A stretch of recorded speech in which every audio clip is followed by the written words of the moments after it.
Hi guys, thanks for tuning in to Normal Day in Russia.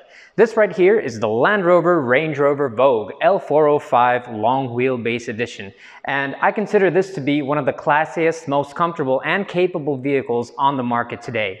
Now, I am a long-term owner. I've had this car since it was new. I bought it in 2015. And what's especially interesting with a vehicle like this in Russia, for example, is you have to take into account the climate conditions that we have. During the wintertime, the temperatures can drop down anywhere to 30 degrees below 0 Celsius, obviously. And in the summertime, it gets way up to 40 degrees Celsius during the hottest days. So all of the components of this vehicle have to be able to take the added stress from these weather conditions on a yearly basis, which should mean that looking after this vehicle, keeping it in good running order, should be a little bit more difficult in a city like Moscow as compared to somewhere where the climate is slightly more moderate.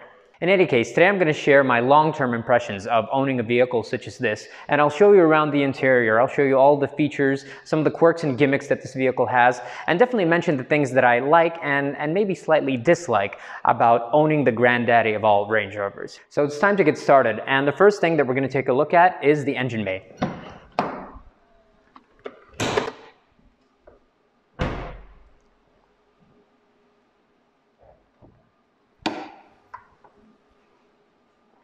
It is a beautiful thing to look at. I kind of don't really appreciate the fact that modern vehicles with every new model year, they tend to hide everything that's under the hood. So when you open it up, all you see is one solid piece of plastic, basically. You can't really access anything or get a look at any of the components of your engine bay. And that's obviously done for a very simple reason, to make sure that you're not doing any maintenance yourself, if at all possible. What I have in here is the 3-liter V6 turbo diesel. It has 249 horsepower, and it's a very capable engine. I find this vehicle strikes an optimal balance of performance and economy. When talking about Range Rovers, it may sound strange to mention economy at all, especially with the cost of fuel rising on a constant basis. I really appreciate the fact that I have a very low, what I consider to be a very low fuel consumption with this Range Rover. So on average, I get 9 liters per 100 kilometers, which is fantastic in my point of view. So I'm very happy about choosing the V6 engine. And when you choose the base spec engine, you're kind of forced into having some other components that you can't upgrade. Whereas if you had a V8, for example, you would be open to choosing those options. One example of that is the headlights. So at the time of ordering this particular vehicle, you could not get adaptive headlights with this car. So they are LED headlights, but they don't adapt to driving conditions. They don't shine into a turn, for example. If you have a V8 diesel engine or a V8 petrol engine, you're going to have 100 liters for your petrol or diesel fuel. Whereas with the V6 engine, at the time of ordering this vehicle, again, you were stuck with 80 liters.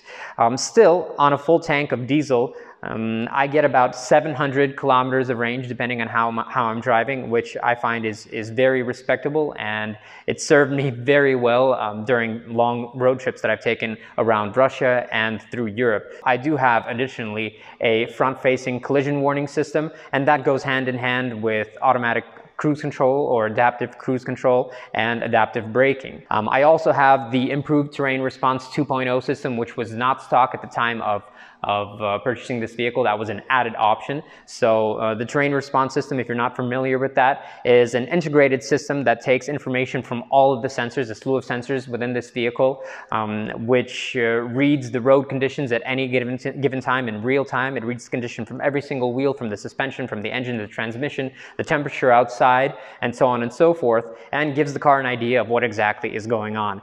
So if you have an aggressive driving style, if you like to be very aggressive with your accelerations, with having a high rate of speed, and with the kind of maneuvering that you do, you would probably want to set the terrain response system to off and be in manual control of the vehicle. And as far as manual control is concerned, you do have quite a few options. So again, you can turn off the terrain response system, you can turn off the electronic stability control system, and you do have sporty shifting levers on the steering wheel if you want to control your transmission manually instead of staying in full auto all the time. But again, being a family guy with 2 little kids in the car 90% of the time that I'm on the road, I prefer the safest route, and I prefer to have as many additional safety features as possible in the vehicle. So I'm very much fine with the car being set to full auto with all the stability systems turned on, and with the terrain response system set to auto as well.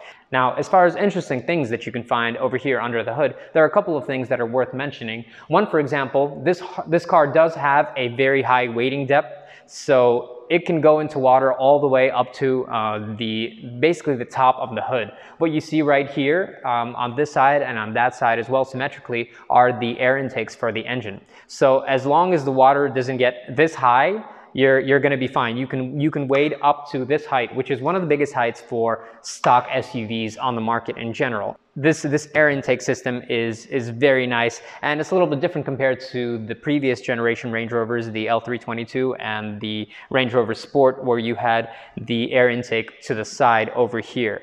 A couple of other nuances that I should note while we're in the engine bay are, for example, the charging port for jump starting another vehicle. Since the battery is hidden behind a plastic compartment and obviously protected by all sorts of relays and switches to make sure that you don't fry the electronics in your car, you do have these 2 external ports that you can attach jumper cables to, so that you can, for example, keep your battery charged if your car is going to be standing for a while, or jumpstart somebody else's vehicle without shorting the vehicle's electronic systems and without making any sparks. So you have these over here. And another interesting thing is the wiper fluid. It sounds very strange to say that, but most vehicles will have 1 wiper fluid canister under the hood, whereas here I have 2 ports, so 1 over here and 1 over here.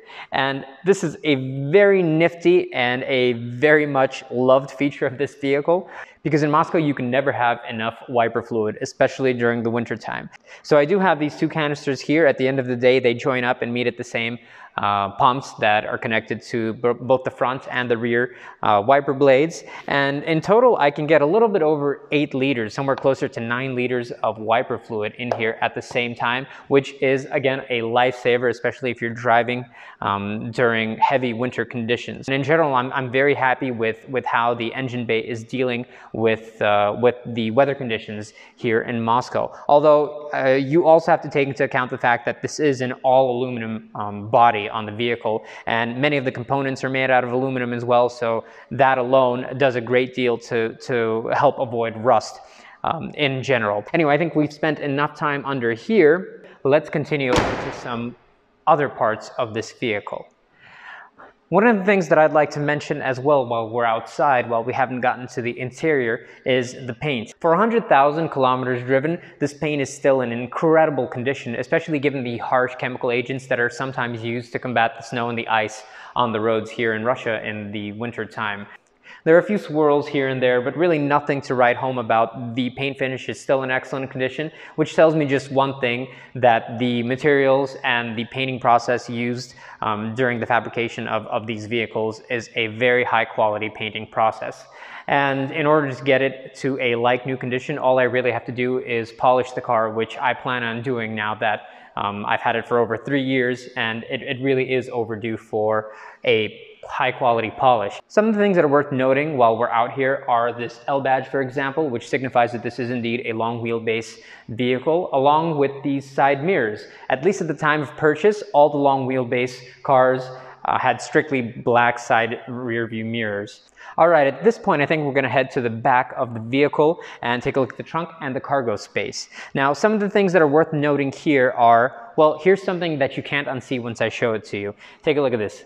There are about 2 inches of space between the lower tailgate and the bumper. I understand why that needs to be there in order to allow the tailgate to open up without scratching the bumper, obviously. But I just can't help thinking that there should have been some sort of more ergonomical, some sort of more attractive way to figure out this hinge mechanism. But you know, you have what you have and you kind of deal with it. Now, you do have an automatic tailgate, which is very nice. I use this all the time, and I'm so happy that they finally implemented it as compared to the old Range Rover where you just had to bash everything closed and it was very, very loud and very heavy. So this is very useful, especially when you're approaching the car with any sort of heavy items that you need to place inside. It's very nice that the tailgate can open on its own. You can also open it from the key fob. You can use the lower half of the tailgate as seating space. So when you're having a tailgate party, for example, this is very useful. It is rather comfortable, and this is a load-bearing shelf, so you can easily sit on this with two adults, no problem. But this part of the vehicle is about more than just cargo space and sitting area. There's a lot of functionality that goes into the trunk of a Range Rover. So you may have noticed these buttons over here. They do two main things. The first and foremost function that they carry out is folding the second row of seats. So when you're in the trunk, you can press these two buttons over here and fold the seats at the same time. When they do drop down, they're almost completely flush. Not like in a Land Rover Discovery, for example, where you have a completely flat floor. But if you take a look, the floor space is very flat indeed, and you can put some very large items, very long items into the trunk, no problem when the seats are folded like this. And in order to raise the seats, again, all you have to do is press these two buttons. You can raise just one part of the second row, or you can raise both seats at the same time, whatever suits you more. Now, you would think that this is a very nice function to have, and it is. It's nice to be able to fold your seats at the press of a button. But there is one issue with this that I don't quite like at all. And that is the fact that you cannot fold these seats any other way. So you literally have to fold your seats from within the trunk. I would much prefer to have at least some kind of mechanical button on the seats themselves, so when I'm in the second row, I still have the ability to fold the seats. You do, however, have the option to fold the middle partition between the two seats. So you can still theoretically access the trunk. I guess you can crawl inside of your trunk from within the car and then press the buttons like this. But again, it's just a hassle. I find it strange that they didn't have a secondary set of buttons somewhere else in the vehicle. And then the other button that you have back here is used to lower the electronic hitch. So at the press of a button, I really like this function. This is another additional item that I added to the stock Range Rover. So I don't have a hitch sticking out of the rear of my car all the time, or something that I have to remove all the time. All you do is press a button and there you go, it's out. So it is rather quick. It only takes about 10 seconds for it to retract, or to vice versa open up into a functional position. And it's not really limited in any way compared to the standard bolted on hitch, so you can still tow 3.5 tons just like with the other hitch using this electronic version, and I do find it to be quite a cool little function. Now, while we have the lower half of the tailgate closed for now, I'd also like to show you guys something that's a little bit strange about the way that the paint has withered away again on this tailgate. So if you look really closely, it's not very well visible.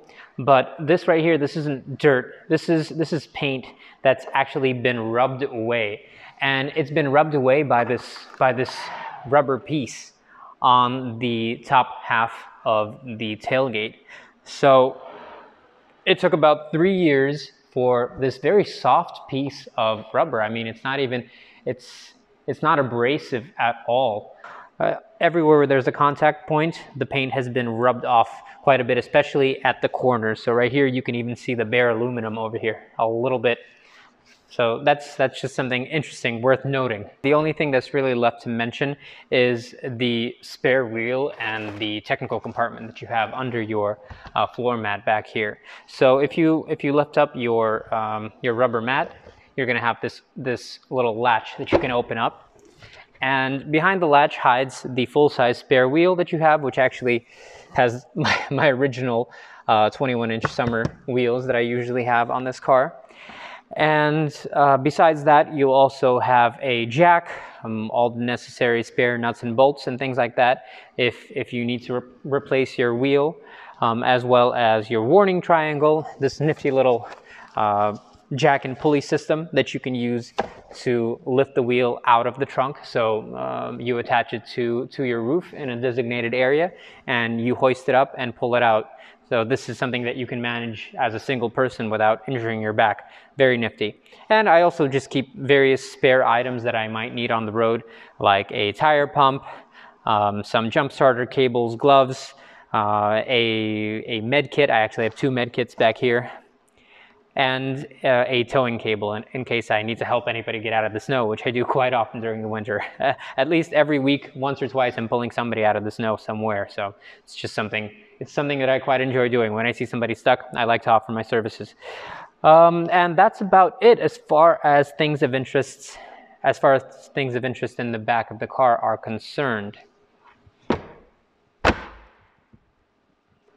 Usually before entering the vehicle in the summertime when it's been very hot outside and you've left your car in the sun, you generally want to ventilate the interior a little bit to avoid sitting inside of what is essentially an oven when you start the car. So what Range Rover has is a really awesome feature in my opinion. They have a global open feature for all of the windows. So all the windows and the sunroof as well all open up when you press and long hold the unlock button on the key fob. So isn't that cool?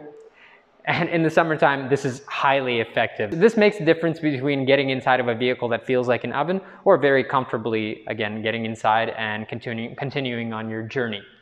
And just as you can open everything up using your key fob, you can also lock everything using your key fob. Again, global close it's called. You long press the lock button and everything closes within the span of a couple of seconds.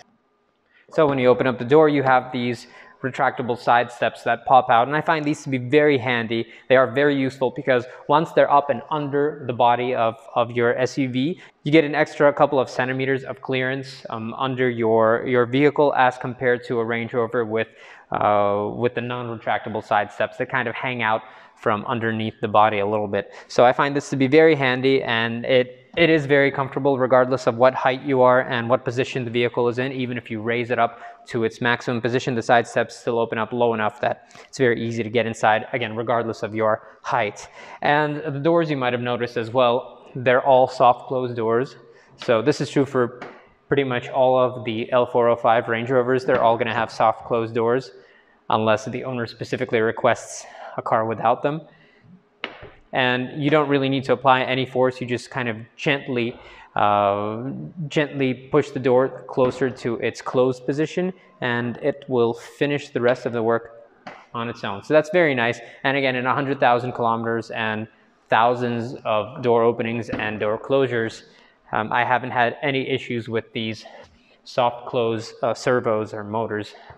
And now we can step inside. The first thing you're going to notice is this captain's chair that just envelops you. And it is par for the course for any luxury or high-end vehicle such as this Range Rover. You have several degrees of adjustability and freedom. You have lumbar support, so you can find the perfect position just for you. And you do have memory capacity for 3 different drivers that's adjustable from the door handle over here. One of the things that I love about this vehicle, besides this very spacious, airy, and comfortable driving position that you have over here, is a sense of visual control of the vehicle. Just because it is very boxy, very square, very large, you can visually control every part of this vehicle without issue. Also thanks to its rather large windows. So again, very comfortable driving position, very nice vehicle to drive overall, but I'll talk more about that when we take it out onto the road. If you glance over at the door, you'll notice this slightly hidden compartment underneath the door handle, and this is a surprisingly useful compartment, which I can't really say about the rest of the storage space in this vehicle. Hidden behind this little lacquered wood panel, you have more than enough space to put things that you might need at a first convenience when driving a vehicle. So I have a couple of multi-tools in there, I have a lighter, I have a couple of pens and things like that, just things that you might need at a moment's notice. And up here you have the window controls and the privacy blind controls for the vehicle. So obviously all 4 automatic window openers and the 2 rear privacy curtains for the rear passengers, which are a godsend if you're traveling with kids and they fall asleep, they take a nap. You can pop those up very quickly and keep the sun from bothering them, from waking them up. And one thing that I just love about this vehicle, again, a very handy, very accessible button, the child security button. When you turn this on, the rear doors will no longer open, just as all child security locks kind of work. But that's not all it does. It also blocks all the controls that are located on the back seats, so you can no longer recline them to any degree of freedom using the buttons in the back. You can no longer open or close the windows. Basically all the buttons, all the functionality that the rear passengers have, including opening the sunroof as well, none of that is usable when you enable this child lock. I really love and appreciate all the materials in here as well. The quality of the leather on these seats, the quality of the stitching, the carpeting, the leather on the dash, and all the paneling. It's all of a very high quality, and every time you enter the vehicle, every time you sit down, you do kind of feel like you're surrounded with something very opulent, something very high quality. And I do have to say that it stood the test of time. Again, consider those climate conditions. Consider the fact that this vehicle lives outside in extreme cold and extreme heat. Even after 100,000 kilometers of wear and tear, they still look fantastic. Okay, so I'm going to switch over to my GoPro to give you guys a first-person view of the interior at this point. So like I said before, you do feel somewhat engulfed by the high quality materials and by the fit and finish of the interior of this car. You have a very wide seating position. The seat itself is wide, but you have quite a bit of space to the right and to the left of your legs, so that when you're driving for long distances especially, you don't really get fatigued. You can always stretch your legs out and find a position that allows you to maintain blood circulation. You have this very nice large 12-inch LCD display, and it is very bright. The animations are rather nice, although oftentimes I find that it's not really put to good use. There's a lot of information that could have additionally been displayed there. Other car manufacturers do a good job of bringing to the forefront, whereas with Land Rover, it's all kind of hidden away in sub-menus, or at other times just completely inaccessible. So you have this large display that they could have put anything onto, but 99.9% of the time, the only things you're going to see are your speedometer and your tachometer. So I really don't see that this is a very useful and very necessary thing for this particular vehicle. As far as the ergonomics of the steering wheel and the controls on it are concerned, everything here is spot on. And regardless of your driving style, regardless of how long you're at the wheel, you'll find the perfect position for your hands, and you can really do everything that the car is capable of doing at a moment's notice. All right, as far as the infotainment system is concerned, you have this moderately sized screen, which it's good for the purposes that you might need it for. I don't have the surround cameras that some newer Range Rovers have. I only have the standard rear-facing camera. But the interesting thing about this is that it doesn't turn off when the vehicle is in motion, strangely enough. So I can turn this on at highway speeds and look back instead of using the rear view mirror. You also have a couple of additional features. You have the 4x4 info, which shows you the status of your differential. It shows you the position of your wheels, which is great if you're off-roading, so you know exactly which direction your wheels are turned in. It also shows you the height that your suspension is set at and the travel of each wheel individually, so you know exactly what's going on underneath the body of your car. And then you have the terrain response system. It'll give you any suggestions if you need to change something, if you need to change to a low gearbox setting, for example. You have a summary again of your driving style, and then you have your advanced trip history, so you can look at your historical data and see the last couple of trips. You can see your best journey, for example. So during my best journey, I drove 53 kilometers, and I had an average fuel consumption of 7.1 liters per 100 kilometers, which is fantastic for a vehicle like this. The average consumption that I have is somewhere right around the 9 liter per 100 kilometer mark. The reason these last three journeys are higher up, closer to 17, is because this takes into consideration idle time. So if you turn on your car and you leave it on idle for half an hour, for example, these last three journeys, they'll factor in your idle time, which doesn't really make sense in my opinion. Okay, so now switching over to the second row of seats. One of the things I want to say right away while we're here at the rear door is I want to mention that the way this vehicle has been extended in and of itself. So the frame has been extended by 20 centimeters, which is quite a bit, but all of that length has gone entirely to the second row.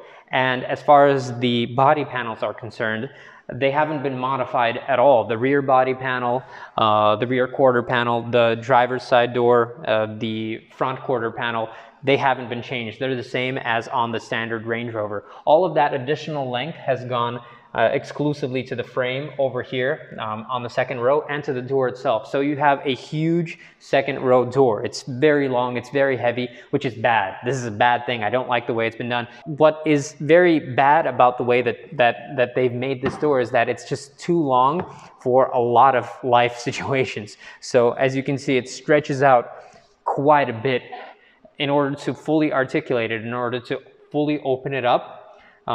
You have to have a lot of space next to your car. The next point where the door stops is already narrow enough that if you're a large-bodied passenger, if you're maybe a little bit overweight, or if you have very long legs, for example, it might be uncomfortable for you to access the vehicle when the door is not open all the way. Last summer on our trip to the Sochi region, we went to a mountainous area where it was very windy, and opening this huge door and keeping it, you know, stable while I was taking the kids out of the car and putting them into the car was very difficult, especially during headwinds when the door would just get smashed against me, which, as you can imagine, doesn't feel too great. Again, it's very big, it's very heavy, but whatever, I don't want to concentrate on that too much. The real star of the show in this car is the second row, and I love it. Really, this is the reason that I purchased this car, because I wanted to have room to spare for my kids and for my relatives that I drive on a regular basis. But one of the things that Land Rover has done is they've added this additional storage space. It takes quite a bit away from your passenger's legroom. So if you're the middle passenger, you have exactly the same amount of legroom over here as you would have in the normal Range Rover. So it's not exactly comfortable if you have two larger people to either side of you.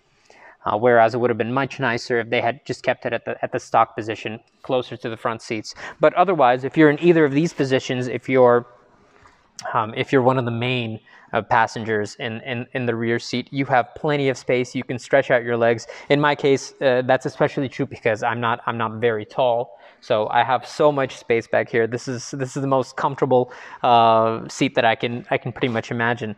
Now back here, you do also have a little storage space, just like in the front door. You have the most useless storage compartment I've ever seen on any vehicle ever. So take a look at this. I've never stored anything in here, and I have no idea what you could possibly store in here. Maybe a business card, like one business card. The same thing can be said about this compartment. Although it seems rather large, it tapers out at the bottom and gets very narrow at the bottom.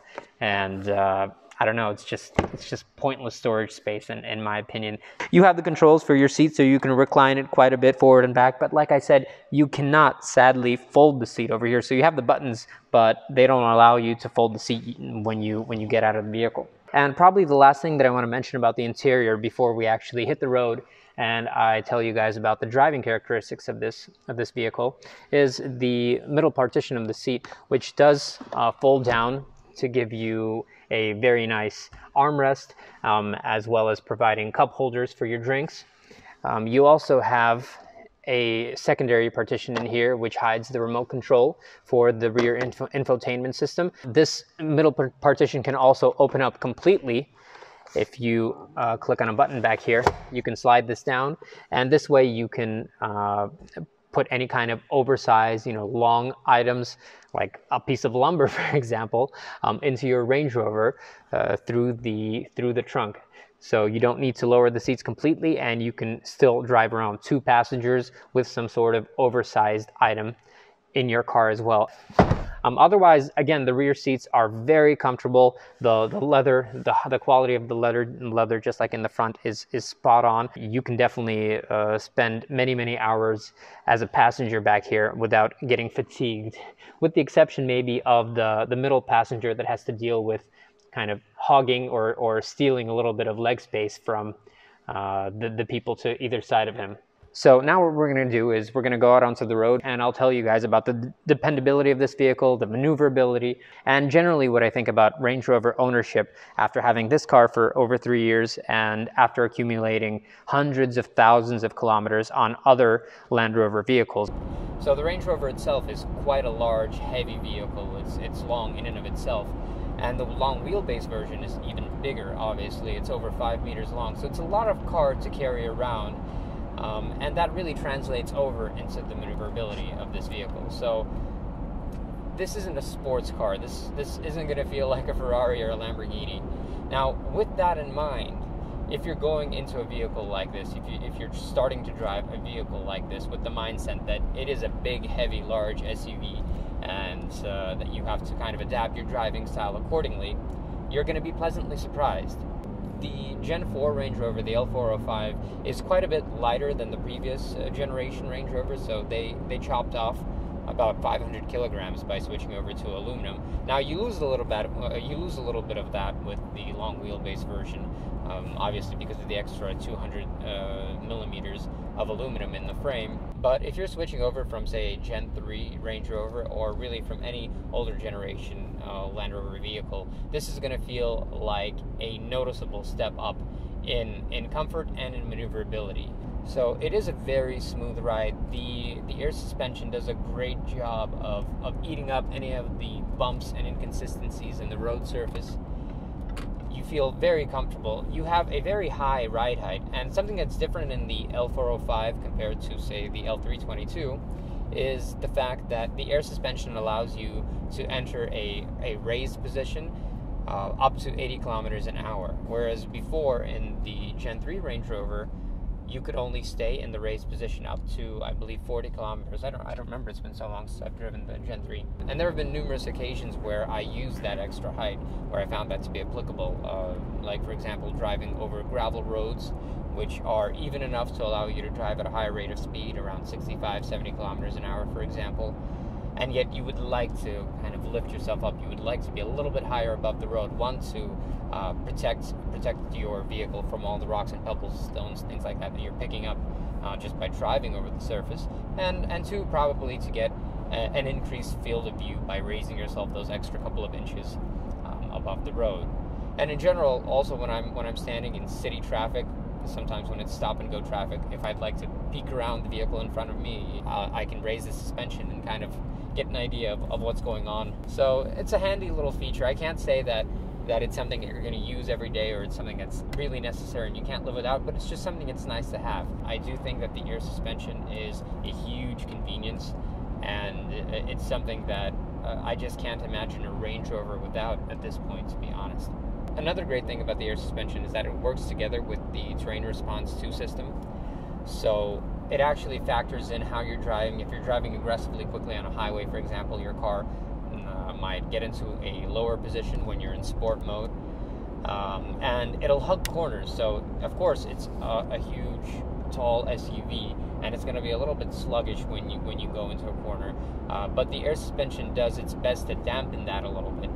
It has to be mentioned that you do feel very comfortable driving this vehicle and being in this vehicle in general. You feel pampered, as a matter of fact. So between these very spacious and luxurious seats, these large windows, and the panoramic sunroof, you just feel engulfed by luxury. So to a certain extent, regardless of what kind of engine you have, the V6, the V8, or a supercharged petrol engine, you kind of want to dampen your driving style. So I never feel like driving aggressively in this vehicle. Although the kick is there, if you step down into sport mode and press on the gas, yeah, you're gonna get quite a bit of dynamic performance from the vehicle. I got up to 120 a lot quicker than I was expecting even. So the dynamic performance is definitely there. The acceleration is there. Even in a V6, again, a 3-liter V6 turbo diesel, there is more than enough kick in this engine. And really, I think as far as the current engine lineup in this vehicle, if you're considering a Range Rover, if you're interested in buying a Range Rover, the V6 engine is the way to go 100%. It's the most balanced engine.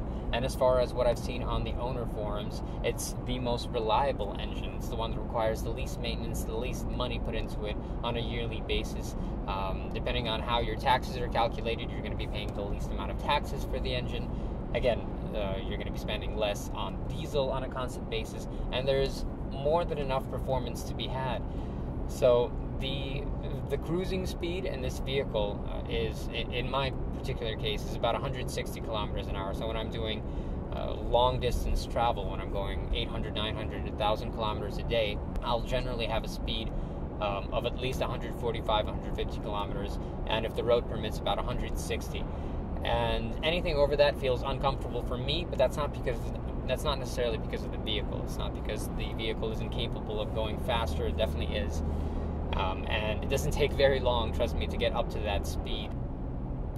But I believe that that's the final limit that you can actually drive at, where the vehicle still remains somewhat controllable in some sort of unexpected situation. So it does feel very easy to drive regardless of your speed, regardless of the road conditions.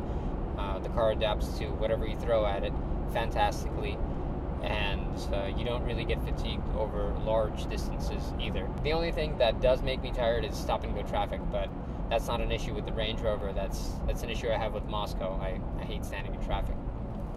It really does impress me how much they managed to improve the engine performance between the Gen 3 and Gen 4 Range Rover.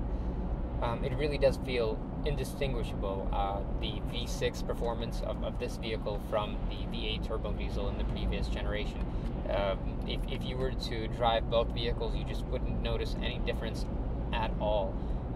I'd even venture to say that this V6 might even be a little bit more preppy. That probably has a lot to do with the 8-speed automatic transmission, whereas the previous generation only had a 6-speed. But nonetheless, again, what matters at the end of the day is your driving experience.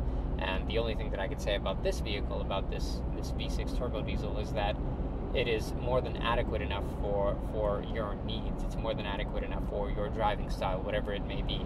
Unless your cup of tea is smoking everybody off of the start line. You know, if you like to floor it from a red light and leave everybody in the dust, then yeah, I guess you probably need like a 5-liter supercharged engine or something like that. But again, everybody has their own driving style and preferences, so I'm not gonna knock you if that's what you like to do. For me personally, I prefer a more leisurely driving style whenever possible, although I do very often maintain a higher cruising speed.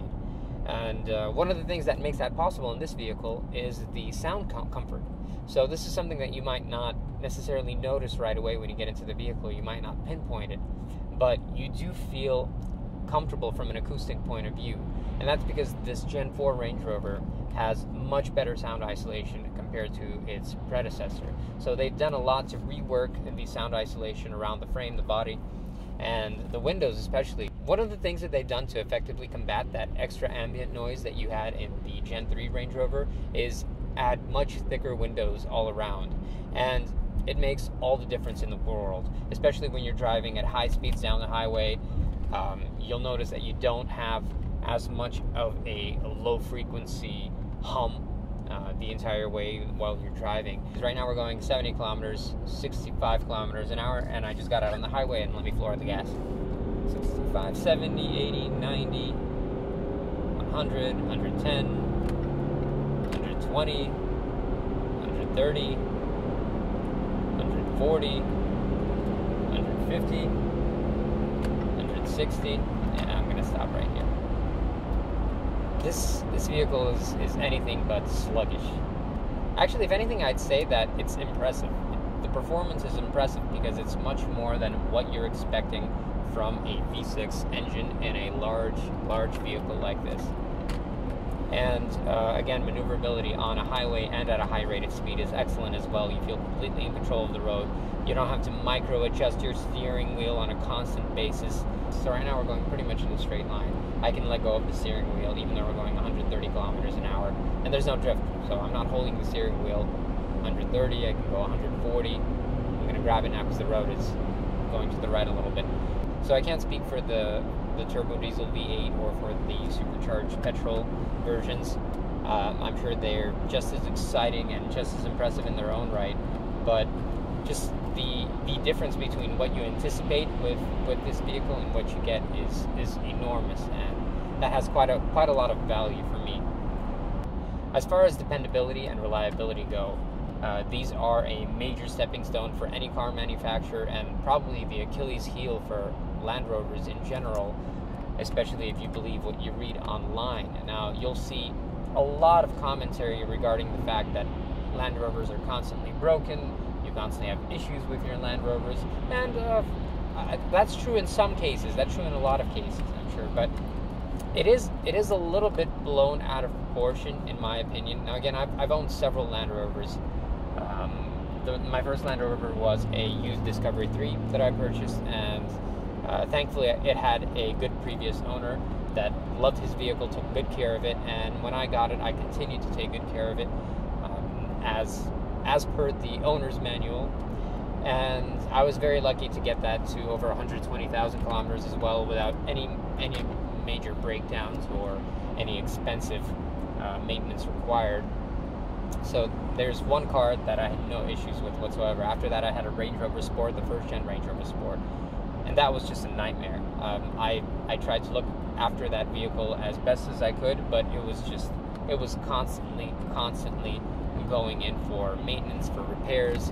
Either the suspension would break, or I had some sort of electronics issues where I would just constantly get errors on my dashboard. So there's a real life scenario where I had issues with my Land Rover, and that one I bought new, surprisingly. So even though I tried to upkeep it as best as I could, I don't know if I was just unlucky or if it was just something I had to do with the first gen Range Rover Sports. I had a V8 turbo diesel in that car, by the way, but I had just too many issues to name, and I was very happy to get rid of that car. And after that, I switched over to, again, a used Gen 3 Range Rover with the supercharged 4-liter petrol engine, and that was a beauty. It wasn't exactly new. It was already 3 years old when I got it, but it only had 20,000 kilometers. It was garage kept, it was maintained on a regular basis, and it was just in perfect condition, immaculate condition. It was one of the greatest deals I've ever gotten. And I put another 100,000 kilometers on that car before selling it as well. And again, absolutely no issues, no problems whatsoever. If anything, the only thing that bothered me about that car was how much money I had to spend on gas. So I was refueling with my driving style and the amount of kilometers I clock on a vehicle. I was refueling twice a week, sometimes more, and every time I would leave over $100 at the gas pump. So as you can imagine, that adds up very quickly, and it's just one of those things that kind of eats away at you over time. So you're driving a luxury vehicle, you're driving a very nice vehicle, but you don't want to pump money into it on a constant basis. But the fuel consumption was out of this world, in a bad way. So switching over to this Range Rover directly after that was just night and day. So during my entire experience with this vehicle, when I bought it, it had about 2 kilometers or something on the odometer. Now I'm at 103,000 kilometers. I haven't had a single breakdown, thank God. I haven't had to take it in for any unexpected and expensive repairs or maintenance. And I've left this car standing outside in the blazing heat for a month.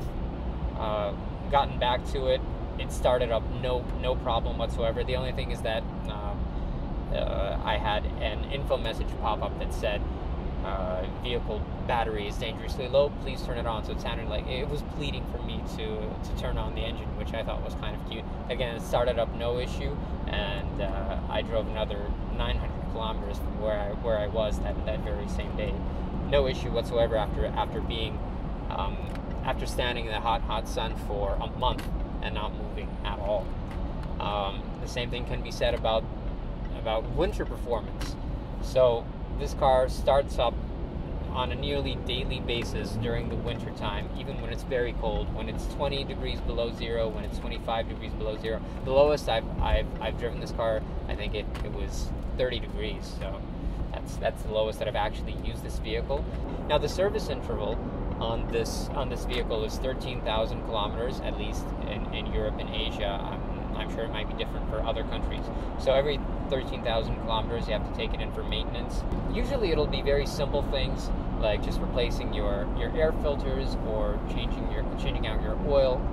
But once you get closer to the 100,000 kilometer mark, 100 and 120,000 kilometers, you have to understand that you're going to need to replace some more expensive parts of your vehicle just because they get to the end of their life cycle. And especially in extreme conditions, so extremely hot or extremely cold climates, the maintenance schedule will be a little bit quicker than in a more moderate climate because, again, your wear on the various components on the vehicle is a lot higher. So that makes complete sense, and there's nothing shocking about the fact that later on in a vehicle's lifespan, you're going to have to spend more on maintaining it in proper running order.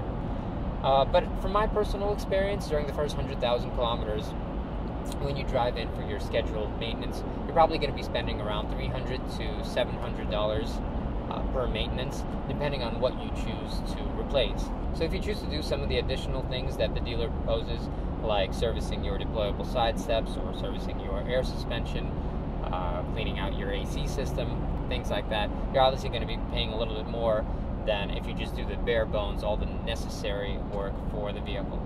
But with a Range Rover, I do recommend that you're very careful about choosing what you forego on the car. If you live in a harsh climate like this, and if you drive your vehicle on a daily basis, if you put a lot of kilometers on the odometer, you need to service your vehicle. You need to maintain it because otherwise things will start to go bad quickly. Eventually, if you neglect a vehicle like the Range Rover for long enough and you allow several components to reach the end of their life cycle without replacing them in a timely manner, if you allow enough electrical errors to rear their head without finding out what their cause is, you might get sort of a domino effect where several things break down on you at the same time, and of course you'll be left with a feeling that you have an incredibly unreliable vehicle. But again, at that point it's on you, it's on the owner, it's not on the vehicle. Really, if you dig around long enough on owner forums of, say, Mercedes S-Class and BMW 7 Series sedans, the more you'll find the same kind of stories where you'll have owners that are unhappy with their vehicles saying, Mercedes used to be so reliable and I have an S-Class and it's breaking down on me all the time, what's going on? The higher up you go, the more luxurious the car, the more prone it is in general to catching some sort of bug, to having something break, to having something expensive that needs to be replaced after a certain amount of kilometers has been accumulated on the car. Which brings me to the next point that I wanted to mention, which is that buying a Range Rover or really any expensive high-class vehicle used is a dangerous affair. Unless you really know the previous owner very well and you know their service history, you know how well they upkeep the vehicle, you know for sure that they've replaced everything in due time and they've really cared for their car. Buying a used Range Rover blindly can be a very bad financial decision because you might end up with a vehicle that requires loads and loads and loads of maintenance to get it into perfect condition. I guess the only way around that, the only way around knowing the previous owner, is having an excellent car mechanic that you're good friends with that will be able to give the car a very detailed and thorough look over before you actually buy it, that knows his way around Range Rovers and can give you an incredibly detailed report on what exactly is wrong with the vehicle, what has and hasn't been replaced during its life cycle, and what needs to be replaced in the coming, say, 10, 20,000 kilometers.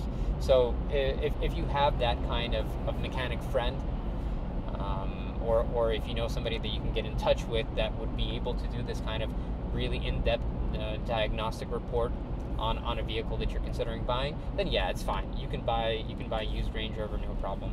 But again, like I said, these vehicles need to be cared for, they need to be looked after, and that is the 100% most important rule of having a dependable and reliable Range Rover.